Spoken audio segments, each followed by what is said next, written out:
తెలుగు పంచాంగం ప్రకారం ప్రతి సంవత్సరం భాద్రపద మాసంలో శుక్లపక్షంలో వచ్చే 4వ రోజున గణేష్ చతుర్థి పండుగను జరుపుకుంటారు.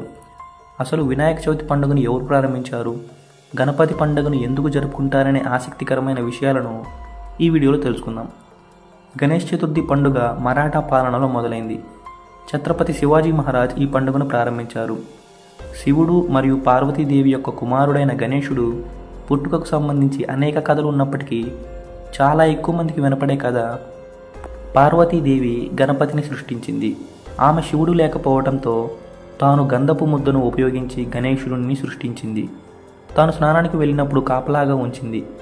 ఆమె వెళ్ళిన సమయంలో తన తల్లి ఆజ్ఞ మేరకు గణేశుడు శివుడిని లోపలికి అనుమతించకపోవడంతో శివుడు అతనితో గొడవ పడ్డాడు. కోపోద్రిక్తుడైన శివుడు గణేశుడి తలను నరికాడు. ఈ దృశ్యాన్ని చూసిన పార్వతీదేవి కోపంతో కాళీమాత రూపాన్ని ధరించి ప్రపంచాన్ని నాశనం చేస్తానని బెదిరించింది. ఇది అందరి దేవుళ్లను ఆందోళనకు గురి చేసింది మరియు వారు కాళీమాత యొక్క ఉగ్రతను శాంతింపజేసి పరిష్కారం కనుగొనమని శివుణ్ణి అభ్యర్థించారు.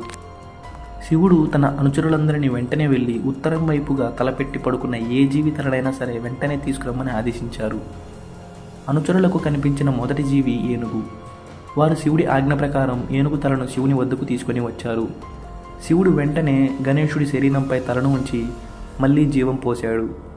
శివుడు వినాయకుడి ఏనుగు తలను ప్రసాదించి ఇక నుంచి ఎక్కడ ఎవరు ఏ పూజ చేసినా ఏ శుభ కార్యక్రమం నిర్వహించినా ముందుగా శ్రీ గణేశాయ నమః అనుకుంటూ ప్రథమంగా వినాయకుడికి పూజించి ఆ తరువాతే మిగతా పూజలు చేయాలి అని అంతటి ప్రాముఖ్యత వినాయకుడికి శివుడిచ్చిన గొప్ప వరం.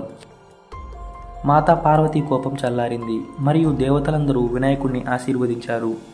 ఈ కారణం చేతనే మనం వినాయక చతుర్థిని జరుపుకుంటాం. ప్రస్తుతం మనలో చాలామంది పాశ్చాత్య దేశాలను అనుసరిస్తూ మన సంప్రదాయాలను మరియు మనం పాటించే నియమాలను చాదస్తం అని కొట్టిపారేస్తున్నాము.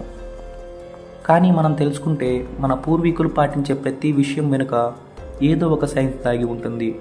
ప్రస్తుతం మనం వినాయక చవితి గురించి చూద్దాం. వినాయక చవితిని భాద్రపద మాసంలో వచ్చే మొదటి చవితి రోజున జరుపుకుంటారు. ఆ రోజున మట్టితో వినాయకుడిని ప్రతిమని చేస్తారు. అలానే పసుపు ముద్దని చేసి వినాయకుడిని ప్రతిమని ప్రతిష్ఠించిన చోటే ఉంచి పూజిస్తారు. వినాయకుడిని పూజకి 21 రకాల ఆకులను ఉపయోగిస్తారు. పూజకి ఉపయోగించే ప్రతి ఆకు ఔషధ గుణాలను కలిగి ఉంటుంది. అలానే ఆవిరిపైన చేసే వంటకాలను నైవేద్యంగా ఉపయోగిస్తారు. దీనికి కారణం భాద్రపద మాసం అంటే ఆగస్టు మరియు సెప్టెంబర్లో వర్షాలు ఎక్కువగా కురుస్తాయి. దీనివల్ల అనేక ఆరోగ్య సమస్యలు తలెత్తుతాయి. అందుకే వినాయకుడి పూజకు ఉపయోగించే పత్రిలో జిల్లేడు, తులసి మొదలైన ఆకులు ఔషధంగా ఉపయోగపడతాయి.